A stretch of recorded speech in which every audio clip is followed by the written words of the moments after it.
Bonjour, alors j'ai trouvé un article intéressant euh, sur le Huffington Post. Alors je vais mettre le lien dans la description de la vidéo.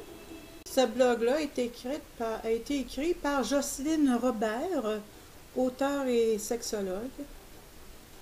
Et le titre, Les pervers narcissiques. Un entre guillemets, serial killer psychologique. Ça a été publié en 2015, décembre 2015. Est-ce le témoignage récent et public d'Ingrid Falaise sur sa descente en enfer aux mains d'un furieux manipulateur qui m'a donné envie d'écrire ce billet sur la perversion narcissique, ou le second procès largement médiatisé de Guy Turcotte, ou cet échange auquel j'ai récemment participé avec des jeunes femmes aux prises avec des gars qu'elle qualifie ainsi. Peut-être une combinaison des trois, et en plus encore le fait que ce triste phénomène se répand au point que des psys le qualifient désormais de mal du siècle entre guillemets. Un jardin où fleurissent les narcisses.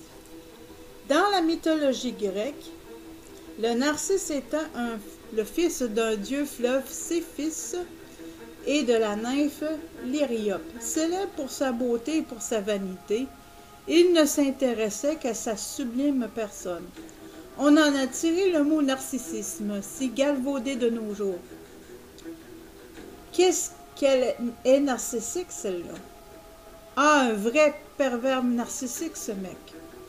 Dans le langage courant, lorsqu'on parle de culture ou de personnes narcissiques, on fait habituellement référence à nos univers individualistes et centrés sur soi, plutôt qu'aux réels troubles psychologiques, voire psychiatriques, de la perversion narcissique présente. Que la perversion narcissique représente. Bon, il est certain que nos sociétés actuelles, jardins de l'ego, fleurissent et foisonnent de narcissisme. Mais quand même, nous n'avons pas tous le nombril à la place du cœur et du cerveau.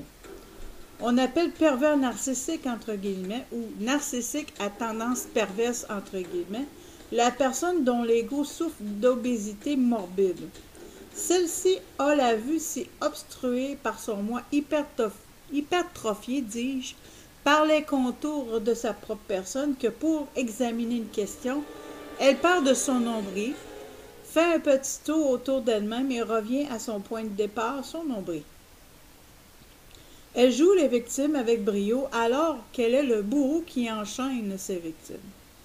Elle les amène à se sentir coupables et responsables de tout ce qui ne va pas. Si la perversion narcissique atteint les deux sexes, la littérature psychiatrique indique qu'elle touche plus fréquemment les hommes. En fait, je vais faire une parenthèse. Sam Vaknin,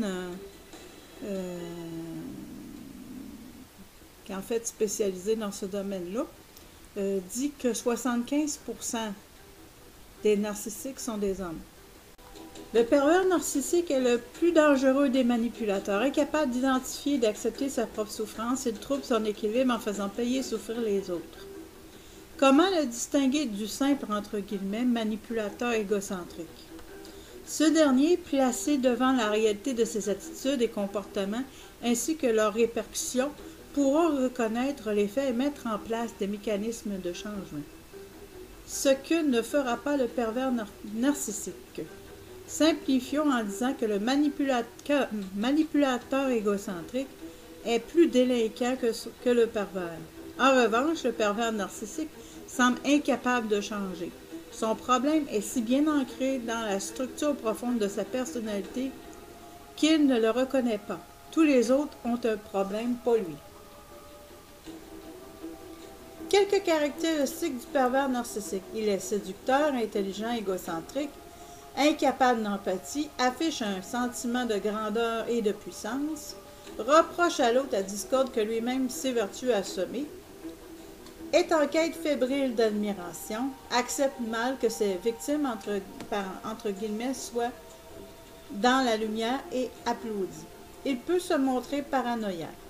Convaincu de sa supériorité, le pervers narcissique n'a aucune intention de se faire du mal à soi-même, à lui-même. Il ne peut pas imaginer renoncer à son identité, à sa liberté, à ses prérogatives. Ainsi, autodestruction et pensées suicidaires ne sont pas son lot. Il se comporte en serial killer psychologique. En fait, tant que le pervers narcissique exerce son pouvoir sans être inquiété, tout bègue, les choses se gâtent et souffrent lorsque ses plans et sa vision sont contrariés. Si tant est qu'on puisse dire qu'il souffre, car c'est un proche qui est aux prises avec un ennui ou une difficulté, le pervers narcissique est envahi d'une tristesse toute égocentrique. En fait, il a de la peine pour lui-même. Il insupporte que la faiblesse de l'autre éclabousse et altère son image dorée. Dynamique du pervers narcissique dans la relation intime. Je suis génial, fort au-dessus du lot et les autres sont des quantités négligeables. On ne peut pas ne pas m'aimer. Elle ne peut m'en vouloir et n'a aucun désir d'indépendance.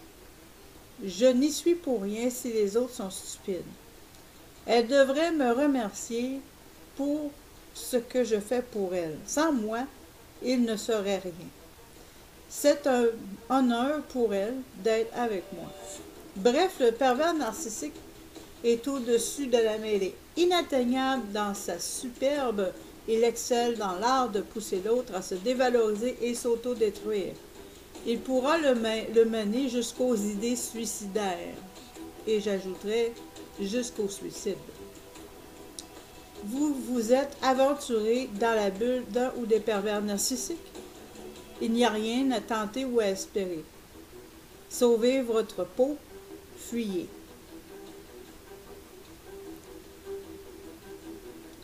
Alors moi, je vais mettre le lien dans la description de la vidéo. Ça a été publié dans le Huffington Post. Voilà, Huffington Post. Et puis c'est un blog qui a été écrit par Jocelyne Robert, auteure et sexologue. J'ai bien aimé le fait qu'elle a mis l'emphase sur le fait qu'ils sont en effet des serial killers psychologiques, parce que c'est effectivement le cas. Ils sont jaloux, ils sont là pour vous détruire, et il n'y a rien qu'ils ne vont pas faire pour vous détruire. Du moment qu'ils ne se font pas prendre, c'est tout ce qui compte pour eux.